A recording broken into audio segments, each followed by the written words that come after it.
Most of the small-scale industries, though they are the employment generation hubs, but still they are always short of manpower. SSI sector, the division of work does not happen much. Why? Because the owner himself becomes an employee. He puts his hands-on experience, in terms of building up the entire industry. SSIs are also important for social growth and development of the countries.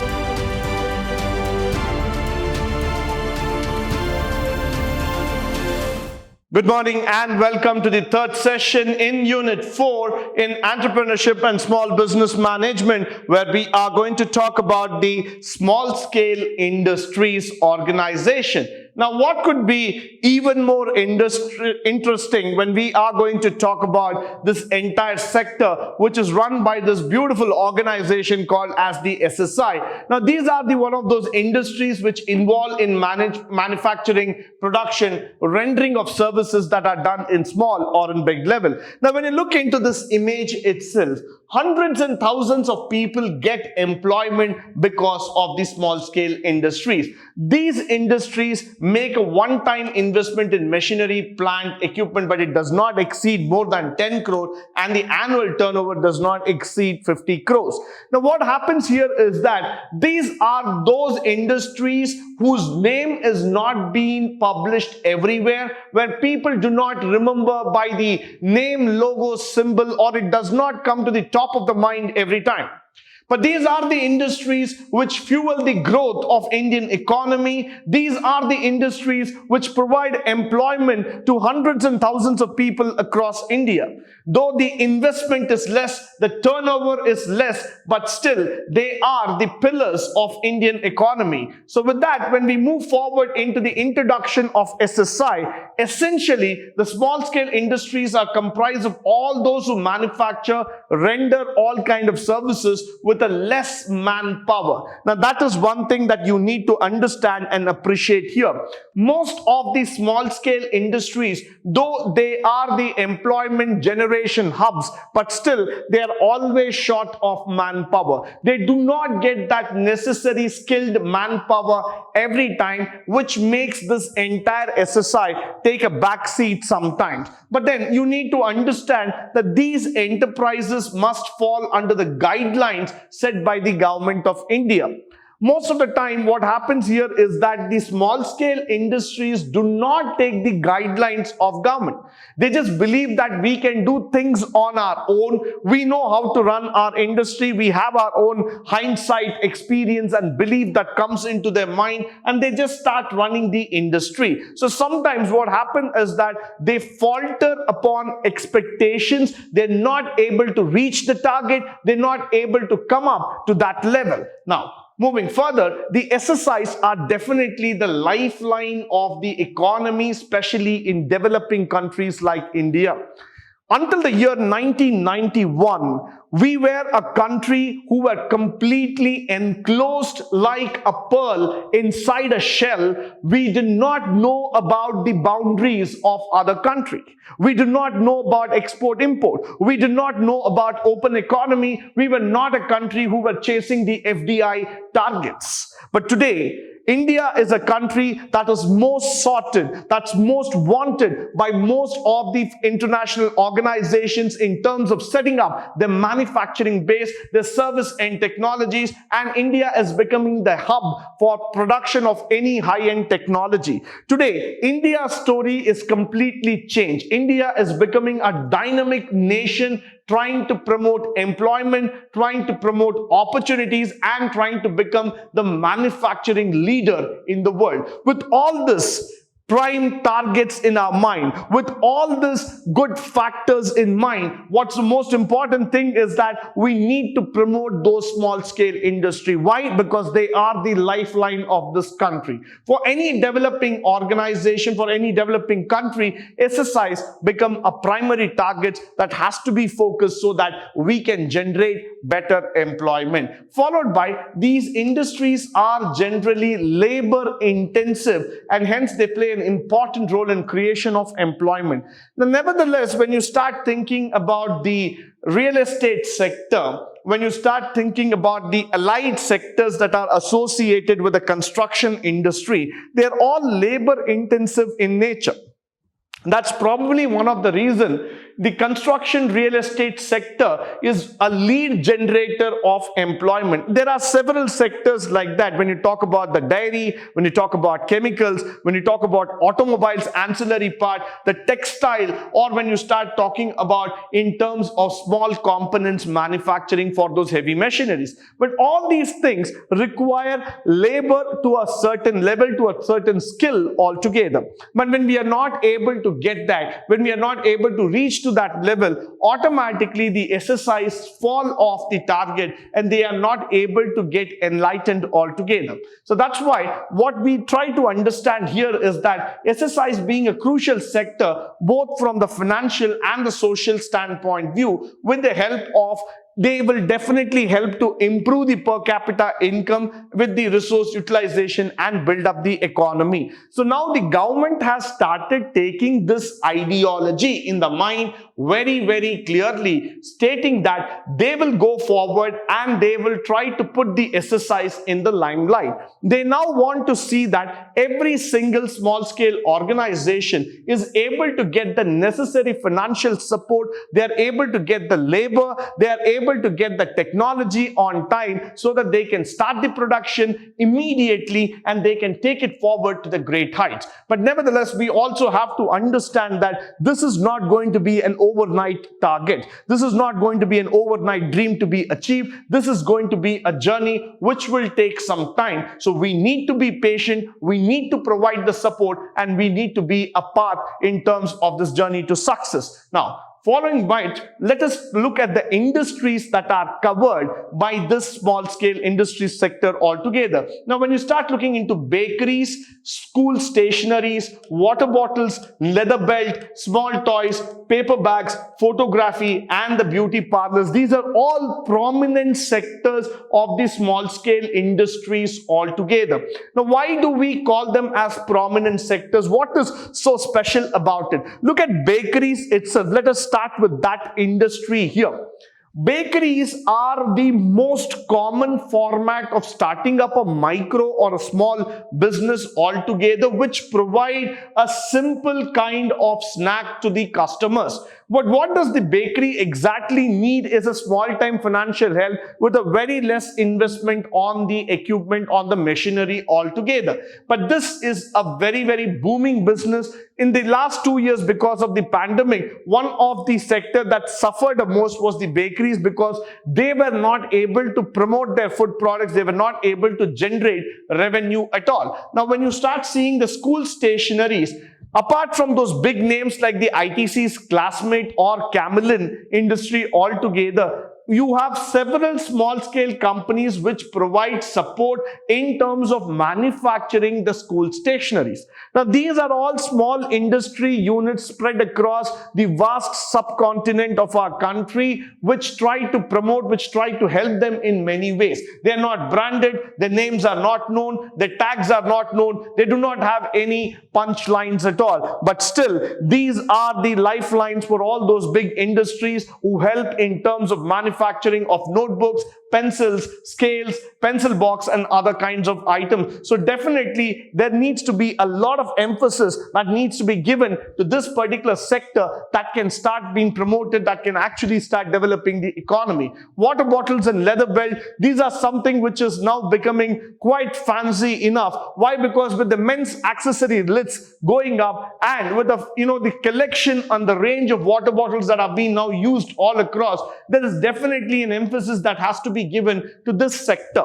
And this sector is something which is related to the plastic industry as well as to the leather industry here, which has got a concentration at a very, very few places in India. But what is happening is that the revenue that is being generated by the small scale industries who are an active player in this sector is quite huge. And this is also providing a very, very skilled enabled job. So you need to give a lot of emphasis to this particular sector. Small toys, paper bags. Now, if you start seeing in Amazon, most of the the paper bags and small toys are being promoted, where Amazon has taken the platform to bring in these entrepreneurs and make their products sale. So definitely somewhere down the lane, the emphasis of small-time entrepreneurship is coming up in a big way, followed by photography and beauty parlors. Now these are all where the equipment cost is very low, the startup capital is also extremely low, but you see a great amount of business that is moving forward altogether. Followed by, we are going to talk about the characteristics of SSI, where we start with the ownership altogether. SSIs are generally under single ownership, so it can either be a sole proprietor or it can be sometimes under partnership. Now SSIs are normally, when you start looking into this business, it's run by a one-man show altogether. Sometimes, very rare, we would see that a partnership coming into this business. The reason again is that suppose people have the same idea, a common set of ideas, then you see a partnership, or else it's just a one-man vision to start it. Management is both in the control of the owner, and hence the owner is actively involved. This is one thing that we have to understand and recognize in the SSI. Normally, when you look into large organization, there is a division of work that happens. But in the SSI sector, the division of work does not happen much. Why? Because the owner himself becomes an employee. He puts his hands-on experience, in terms of building up the entire industry, and he is actively involved, actively participating in every single operation of the organization. So whenever you talk about the management related functionaries here, you will see that the management gets involved because the owner is also there, and the management is something which is very, very simple and does not have much of hierarchies. Followed by a labor intensive factor. SSI's dependence on technology is pretty limited. This is one factor that we have to know, that we have to understand very clearly. It is a limited dependent factor. Why? Because most of the SSIs tend to use labor more than automation. So they want to provide employment to people, and they believe that the hands-on work experience is more important rather than just punching in some technology, going in with some kind of activity here. So what happens is that these are the people who will start looking in for a different kind of flexible, different kinds of manners in terms of working organization. So the manpower is a major thing for them. So whenever you look in for some kind of agricultural activities or processed food units, chemical units, the most important thing that they really crave for is the manpower. They do not spend more time on technology because not understandable to them. It's not there on the scalability function level, but definitely manpower is the need of the hour for them, and they believe that higher the manpower, they will be able to solve things better. Followed by flexibility matter. Now, exercise more are adaptable to the changing business environment. So, in the case of amendments or unexpected developments, they are flexible enough to adapt and carry on, unlike large industry. This is a very valid point which I would like to say here. Why? If you start understanding this factor, that many a times most of these industries can quickly change their model, quickly change their operating facility, and can train the people very, very easily. Why? Because the size is limited, the operations are limited, and the way in which they work can be more adaptable in nature, unlike the large industry sector. So this becomes very, very important for all of us to understand and take it forward. So that's why I would always say that at any given point, at any given time altogether, let's try to make the SSI even more in terms of growth and development. They can definitely come up and they can become bigger organizations. They are not unflexible like the large organizations. Followed by the limited reach. The biggest drawback, what I would like to say in a small scale organization, is the reach. They have a restriction over the zone of operations. They are not everywhere. They have small offices in one particular district, in one particular town or village, and they are not spread across the country, which means the reach towards the customers is also limited. Their demands are only focused towards that local region or probably within the district level altogether. They don't try to expand more than the district level or more than that particular local level, which makes them completely an industry which is inward bound. They do not go to the outward reach. Followed by the resources utilization. They have a use of local and readily available resources which help the economy to fully utilize the natural resources with minimum wastage. Now that is very, very important. Why? Because they use local and readily available resources which are there to fully utilize. In terms, why? Because whatever is available with them, they don't go in for any high-end or costly methods or technology for adaptation purpose. Rather, they think in this manner, whatever is available in the local area, in the local resources altogether, let us adapt to that system. Let us build a system with that so that we can reduce the wastage cost. So they try to build a easier environment. They try to build a local clean green technology environment which can make the SSI function even more effectively. Now, the role in the Indian economy for the SSI definitely starts with employment. Why? Because SSIs are the major source of employment because of the limited technology and resource availability. Probably most of the people who are skilled enough don't understand it and they don't opt for it. And secondly, when you look into the SSI, they cannot afford paying huge salaries. But on the other side, SSI definitely is able to at least promote a livelihood to hundreds and thousands of people in this country. Followed by the total production, the enterprises almost constitute a 40% of total production in India. So you can see the importance in terms of the goods and services produced, and they are one of the main reasons of growth and strengthening of the economy. Though they are small, but the output in a combined level is always on the greater side. So definitely, when we talk about the GDP and growth of India, it is the SSI that helps in terms of promoting that business. It is the SSI that helps them to strengthen the entire economy. And the concept of Make in India, which I really love to talk about. Why? Because this is the idea that was dreamt by our Prime Minister, where we wanted to proudly showcase the talent, the ability, the skills of the Indians in terms of production, in terms of technical ability, and in terms of services. So what we wanted is that Make in India, be it any kind of product, you make it in India, sell it across the globe. So Make in India, but made for the world. That is the exact thing that we wanted to do in terms of the SSI.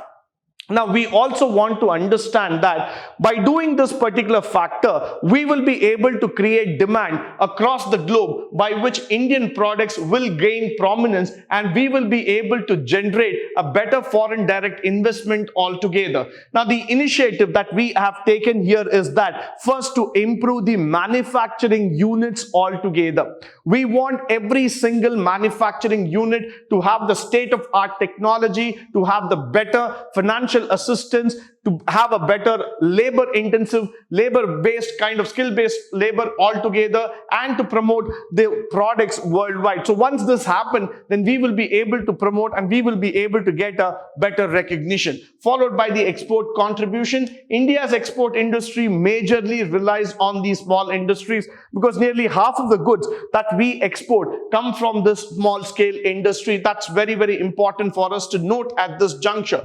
We are not just talking about those huge steel industries or IT or any other banking financial services, but we do have a lot of small scale industry which contribute for the growth of the nation. So this is one vital point. This is one vital area where we need to concentrate and provide them the necessary support. Now, the other thing is the public welfare that we are talking about. These industries have an opportunity to earn wealth, and create employment. SSIs are also important for social growth and development of the country. So definitely, whenever you talk about the SSI, they are important in terms of the social growth and development. This is mandatory. This is very, very important. Why? Because whenever we see this, they are the heart and soul. They are the most important industries in terms of development. They need to be looked after at each and every stage in terms of the growth factor. Now, the objectives of SSIs are very, very simple. They want to create an employment opportunity. They have to develop on the rural side and on the less developed region to reduce the regional imbalances. Definitely, yes. To ensure optimum utilization of unexploited resources of the country, which is also very, very important in terms of doing it. So all these factors are the objectives of the SSI industry. And we also, not to forget, to raise the standard of living of people, to ensure equal distribution of income, which is very, very important, because as we are growing, we want to reduce the gap between the rich and the poor, to solve unemployment problem and to go on the self-reliance. We are definitely making a very positive stride towards the Atmanirbhar plan altogether, and that's where the self-reliance is coming in a very big way, and to adopt the latest technology aimed in terms of producing better quality products at lower cost. So this is mandatory. Why? Because if you are able to generate a product at a lower cost with the better quality, that would definitely benefit the customers in the long run. Now, the registration of SSI starts with the MSME, the Ministry of MSME. The business should obtain a certificate. In order to do that, number of schemes and the incentives have been provided. SSI registration can also be obtained online. Once you go and start searching the MSME website altogether, you have the registration portal, which tells you step by step what are all the different factors to be taken into account in terms of the registration. Followed by, with this, I would like to come to the end of this particular session. I hope and believe that all the important information shared through this session will be of a great help and resource to you. In the upcoming sessions, we shall learn about more institutions which are helping the MSME sector to grow and to enable better opportunities. But until then, stay tuned, stay blessed, and stay enlightened forever. Thank you once again for joining me today on this wonderful session.